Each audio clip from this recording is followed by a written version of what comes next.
that needs to be done, which is how I measure my life. I measure my life in brutal competence. If there's X amount of things that must be completed, as long as they're completed, I'm happy, irregardless of how I feel while I'm completing them or how I feel at the end.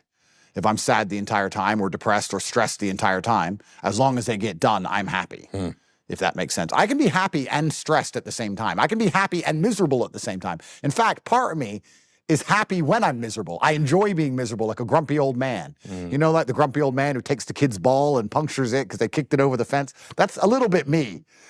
If I have to be in a bad mood to get things done, then I'm happy to do that because I want my things done. So how am I really doing? I guess a lot of people would answer that with quite a emotional, intangible answer. But for me, my answer is very tangible. My empire is succeeding and flourishing. My children are fed. I'm alive and breathing. I have enough money to buy most of the things I want. So I think I'm doing very well. And I don't think how I feel actually has anything to do with it at all.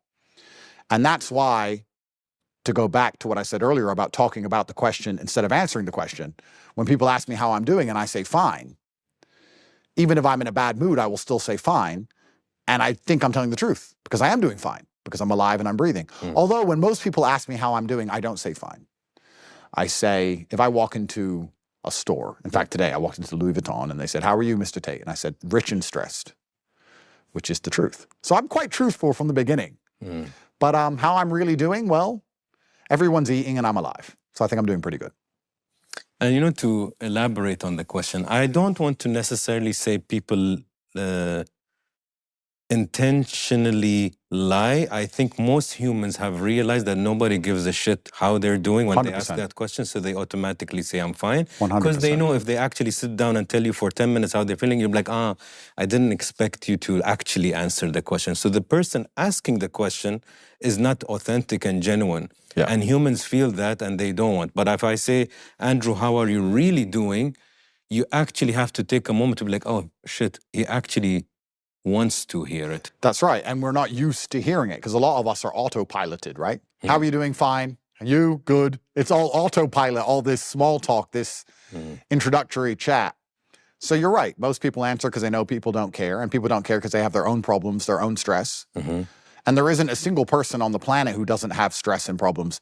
I actually have this outlandish, crazy theory that basically everybody is the same level of stress, depressed, and anxious, irregardless of their situation. I would say that the most famous, well-known rich people on the planet, or the people who can barely pay their bills, everyone is feeling the same level of stress, depression, and anxiety. And how people deal with that is the difference in the personalities as opposed to whether they feel it or not. Because there are people out there who sit and believe, if only I had this and this, I wouldn't feel this way anymore. Or this person's life's fantastic, they must not be stressed or anxious. And none of that's true. Because problems are relative.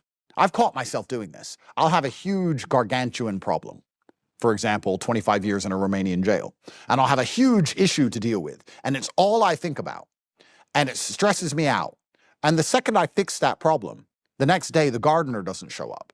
And I'm just as angry about the gardener not showing up as I was about perhaps losing my entire life to Romanian jail. I'm like, why is the grass not cut? I paid this guy early. He asked for money. Now he hasn't turned up. He's drunk. Find me a new gardener. Before you know it, I'm just as mad about a small problem as I was about the big problem because I've solved the big problem. So even if you have a fantastic life, you're always going to have small issues. And I feel like you just make the problems bigger if there's no big problem to fill the space. I think everybody is basically the same level of stressed. Everybody has something they're preoccupied with. Everybody has a degree of anxiety. Everybody has something they're not happy with. Everyone to a degree is slightly depressed about X, Y, Z. And the difference in the personalities are simply the people who complain about it, talk about it all the time, or let it get them down, as opposed to the people who say, okay, well, this is the human condition. This is how life is supposed to be. I'm an adult, and I'm never going to be happy like a child ever again.